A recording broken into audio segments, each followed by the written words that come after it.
July, I took over ownership of the restaurant. And then a year later, got screwed out of the restaurant. And then the day after, the founder of Karma, he asked me, hey, can you sub my class? I know you're not working now.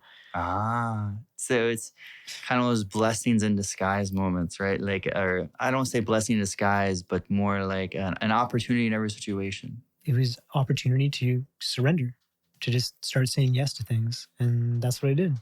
Very cool. Yeah, it was super interesting. So when did you start getting into yoga? First yoga class I ever took was in 2011 when I was in prison. When you were in prison? Yeah. Okay. Yeah. I was taught by a good friend of mine named Mikey. He learned how to teach himself. He learned a lot of things while he was in there because he's had to spend a lot of time.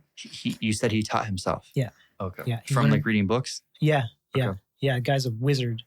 So he taught me my first class. And then after that class, there's just like this vibe in my body that was like, I've never felt this before.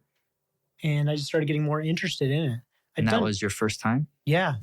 So your first class ever, you had that experience? I never even heard of yoga before 2011. It was crazy. Mm-hmm. And now we have students taking the program that are like 17. And I'm like, holy fuck, where would I be right now if I knew about meditation or yoga when I was 17 years old? Sure. But it all played out the way it should. Wow. So that was the first class that I took. And but I didn't like continue taking it while I was in there. It didn't become like a regular thing, but the experience was something that like I'll never forget. And then when I got out and I had more free time on my hands, that's when I started to go in classes here and there. Oh, okay. And I'm just kind of like dipping my toes back into the water and figuring it out. And what made you decide to go for your teacher training? Dolly Erical. Dolly told me. She actually made the suggestion for Mikey to take the training first, but he wasn't interested. And then she says, Andrew, you got to do it. You got to do it. And I said, I'm like, I don't want to be a yoga teacher. Like, the poses, when we were talking earlier about like just being like grateful for like good health and stuff like that, the poses, I don't want to sound like cocky, but like the poses were like my body fit into the poses well and easily, to the point where I could actually go like have a more introspective moment in them rather than thinking that I needed to make the pose look a certain way because it already did. Right. And so she said to me, she's like, you got to do this. You got to take this training. I'm like, why? She's like, it's just going to change your life. And her daughter took the training before. And she was also a teacher assistant in the training. So there was just so many like exercises and the people that you meet in there. And she wasn't wrong. Like it changed my life. Like I never really knew what it was like to just not be judged in a group of people at that time. Because being on parole wasn't something that like I wanted to be telling people. Sure. I wasn't comfortable telling everyone that like I'd been to jail because there were a couple of people that I did, and I noticed that they backed off from it because they felt like they didn't need someone that's been in prison in their life. Mm-hmm. So, taking the training and finding like some of like life's best friends. It was just so important to me in my life that, I knew that is something I was going to continue. Wow.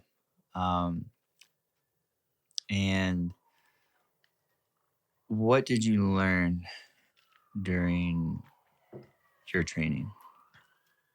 I learned about forgiveness. I learned about unconditional love and non-judgment. Those are some of probably like the three biggest takeaways from the training. And in terms of forgiveness, I learned, that saying, how does it go? Forgive but not forget. Mm-hmm, yes. Yeah. So my sister did some shitty things to me when I was like in jail. And then there's this moment in teacher training where they were talking about forgiveness. And, there's a time up until like I was on parole that like I had some anger towards my sister, but I had this epiphany in teacher training that I forgot about the stuff that she did. And I was just like, well, if it's not like pulling me down and there's no anger there anymore, then I might as well just like forgive. Maybe this is just forgiveness. Because there wasn't any resentment towards her. And the other one was, the non-judgment was, on day one of training, like there's 28 people and we all go around the room sharing our stories. And after the first, second, third person, I'm like, Andrew, you're going to go up. You're going to go up. And 27 people later, I'm like, fuck, my story is nothing compared to like some of the stuff that people have just told me. But I went up, I shared, and it was just like water off a duck's back. Like nobody gave a shit. And I was just like, whoa, maybe it's not that big of a deal. I've just like created this story in my head. Mm-hmm. And that kind of made it a little easier to find some acceptance. I've had that experience too in my life of when you're afraid to talk about what you've gone through or your mindset or your personal experiences, like or who you are, like if you're ashamed of who you are. But when you accept it and you just share it freely, it's like a burden that's released.